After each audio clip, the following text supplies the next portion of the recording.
यहां पर ना एक शब्द लिखा है पीछे, ड्रीम, सपना। क्या सपने हैं तुम्हारे? बायोटेक इंजीनियरिंग करेंगे। Nuclear scientist. जब तुम छोटे से थे कितने बड़े बड़े सपने देखा करते थे ना। उठ जाओ, वक्त आ चुका है अपनी ड्रीम्स के ऊपर काम करने का। नहीं पढ़ा पाते बाप अपने बच्चा को महंगा स्कूल कॉलेज में, नहीं रख पाते कोचिंग के फीस का पैसा इनके जेब में। लेकिन पता है फिर भी ये लोग खाली हाथ नहीं आते, जज्बा लेके आते हैं कि ये लोग भी ना एक दिन आईएएस आईपीएस बनेंगे।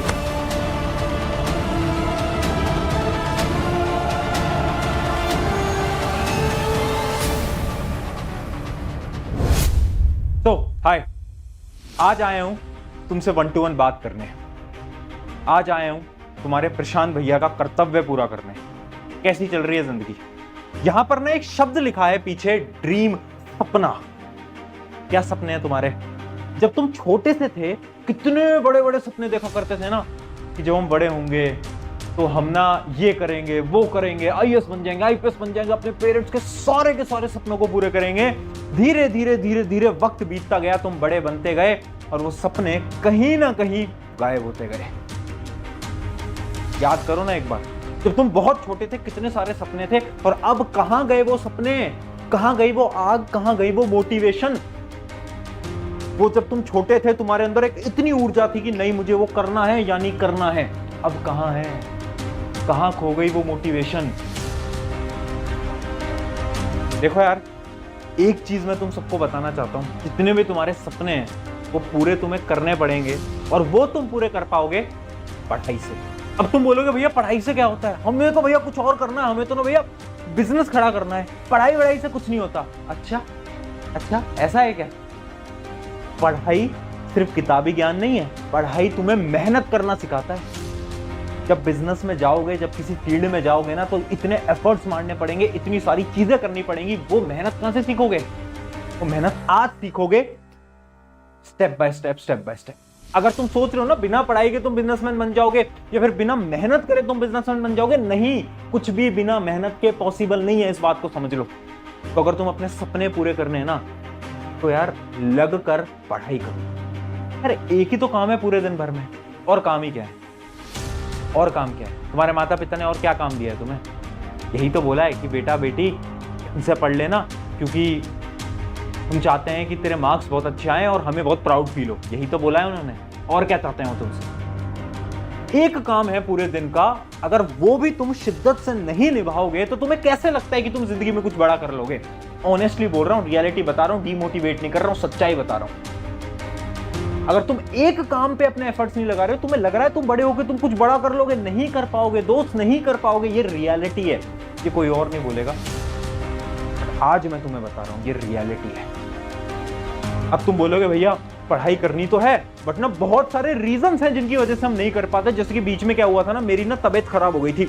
उसके अलावा भैया मेरे जो टीचर है ना, जो मेरे स्कूल वाले टीचर हैं, होमवर्क बहुत देते हैं, वो पढ़ाते अच्छा नहीं है, वो ये नहीं करते, वो नहीं करते, मेरे पेरेंट्स ये हैं, ऐसे हैं, वैसे हैं, ऐसे हैं। कब तक झूठ बोलोगे? कब तक बहाने दोगे? ये बहाने हैं, बहाने। मैं अपनी तुम्हें कहानी बताऊं, क्लास 12th बोर्ड्स की यह कहानी है। जब मार्च का समय चल रहा था, बोर्ड एग्जाम थे, और बोर्ड एग्जाम के बीच में मुझे एक बीमारी हो गई थी, जिससे कि आपका ये जो गला होता है ये स्वेल कर जाता है, फूल जाता है। 3 दिन 4 दिन कॉन्टिन्यूस फीवर रहा था, और एग्जाम चल रहे थे, बोर्ड एग्जाम 12वीं के। क्या करा मैंने? गिव अप नहीं करा दोस्त, मैंने उस समय पर भी लगकर पढ़ाई करी, क्योंकि मुझे पता था ना कि यार मुझे तो अपने सपने, अपने ड्रीम्स को पूरा करना है। तो मैंने उस समय पर भी लगकर पढ़ाई करी। मैंने सोचा ठीक है, एक ऐसी सिचुएशन में हूं मैं आज के समय पर, जहां पर मैं थोड़ा बीमार हूं, सेहत थोड़ी बेकार है, बट जितना हो पाएगा उतना बेस्ट लगाऊंगा। ये माइंडसेट बहुत इंपॉर्टेंट है। पता है जिंदगी में ना हमेशा तुम्हारे पास 2 ऑप्शन होंगे। पहला ऑप्शन ये होगा कि तुम बोलो यार काश अगर मैं इस एग्जाम में बहुत मेहनत कर लेता या कर लेती तो मेरा हो जाता। एक दूसरा ऑप्शन होगा, फिर बार एक दूसरा ऑप्शन होगा, जो कि ये है कि मैंने अपना बेस्ट दिया, अब चाहे हो या ना हो फर्क नहीं पड़ता। क्लास 12th के बोर्ड में मैंने अपना बेस्ट दिया, मार्क्स भी आए, अगर नहीं भी आते तो भी बुरा नहीं लगता मुझे। क्यों? कि मैंने तो अपना बेस्ट दे दिया, तो मुझे किसी बात का रिग्रेट नहीं, बिल्कुल नहीं है। और यही मैं तुम्हें बताना चाहता हूँ, समय कितना भी बचा है फर्क नहीं पड़ता। रीजंस तुम्हारे पास 100 हो सकते हैं यार, रीजन तो कुछ भी हो सकता है कि ये हो गया मेरे साथ, मेरी हेल्थ कंडीशन बेकार है, ये है वो है। भैया आप नहीं समझोगे, मेरे को कितनी सारी चीजें फेस करनी पड़ती हैं। अच्छा मैं नहीं समझूंगा, मैं नहीं समझूंगा। दोस्त मैंने ऐसे भी स्टूडेंट्स को देखा है जो कि IIT JEE का एग्जाम हमसे पढ़ के क्लियर करा है, और वो पता है क्या करते थे, जिनमें सफेदी का काम करते थे, व्हाइट वॉशिंग का काम करते थे घरों में जाकर। रात को आते थे, हमारे लेक्चर देखते थे, नोट्स बनाते थे। IIT JEE आज के समय पर IIT पटना के अंदर। अब भी लग रहा है तुम्हें कि तुम्हारा रीजन बड़ा है? इससे बड़ा और क्या रीजन होगा?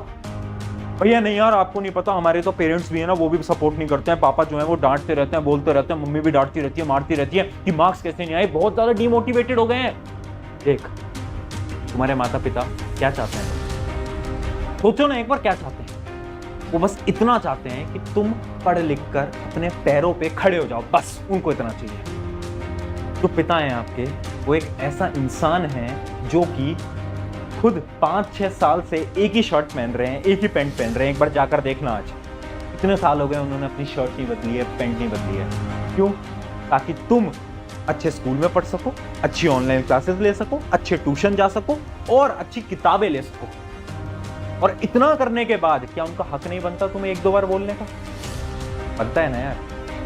तुम्हारी माता जी क्योंकि इतने सेक्रीफाइसेस हर रोज करती हैं तुम्हारी पढ़ाई के लिए। जब तुम्हारे एग्जाम होते हैं ना, तो वो भी सुबह 4 बजे उठती हैं तुम्हारे साथ, है ना, उठती है ना सुबह। तो सारे सेक्रीफाइसेस वो भी तुम्हारे साथ करते हैं। अगर 1-2 बार डांट दिया तो क्या हो गया? क्यों दिल पे बुरा लगा रहे हो? इस बात को समझो कि यार तुम्हें इस चीज को करना है और अपने माता पिता के लिए करना है। क्योंकि यार अभी तुम्हें अपने माता पिता की वैल्यू नहीं पता। आप उनसे पूछो जिनके पास उनके पिता नहीं है, आप उनसे पूछो जिनके पास उनकी माता जी नहीं है, कि माता पिता की क्या अहमियत होती है। वो आपको बहुत अच्छी तरीके से बता पाएंगे। इस वजह से मैं बोल रहा हूं, अपने सपने पूरे करो, उठ जाओ। वक्त आ चुका है अपनी ड्रीम्स के ऊपर काम करने का। टाइम है तुम्हारा चमकने का। याद रखना, जिंदगी जो है ना, ये जिंदगी तुम्हें अपनी बेहतरीन बनानी है, अपने पेरेंट्स के लिए बेहतरीन बनानी है, अपने खुद के लिए बेहतरीन बनानी है और अपने रिश्तेदारों के लिए बेहतरीन बनानी है। क्योंकि ये जो रिश्तेदार हैं जो कि हर रोज आकर बोल रहे थे तुमसे नहीं हो पाएगा, उन रिश्तेदारों को तुम्हें बोलना है कि अंकल जी आंटी जी मैंने कर दिखाया, मैंने कर दिखाया। ये जब शब्द तुम बोलोगे ना, ये शब्द दुनिया की कोई भी खुशी नहीं दे पाएगा जितने शब्द दे जाएंगे तुम्हें। याद रखना। मुझे याद है जब मेरा रिजल्ट आया था, वो सब लोग जो कि बोल रहे थे नहीं हो पाएगा, नहीं हो पाएगा, जेई का एग्जाम, IIT JEE का एग्जाम, इसका कैसे हो जाएगा, जब हुआ तब सब चुप थे, तब सब चुप थे। जब सक्सेस आती है ना तो सब चुप हो जाते हैं, इस बात को याद रखना। और आखिरी में बस एक लाइन बोलूंगा कि देखो, जिंदगी काटते तो बहुत लोग हैं, है ना। अगर तुम्हें जिंदगी काटनी है तो तुम जो तुम करते आ रहे हो वही करो। बट अगर तुम्हें अपनी जिंदगी जीनी है तो आज से मेहनत करो अपने सपनों के लिए, अपने ड्रीम्स के लिए। तब देखो कितनी बेहतरीन जिंदगी होगी। अब जाओ, मेहनत लगाओ और अपने सपनों को पूरे करो। Take care.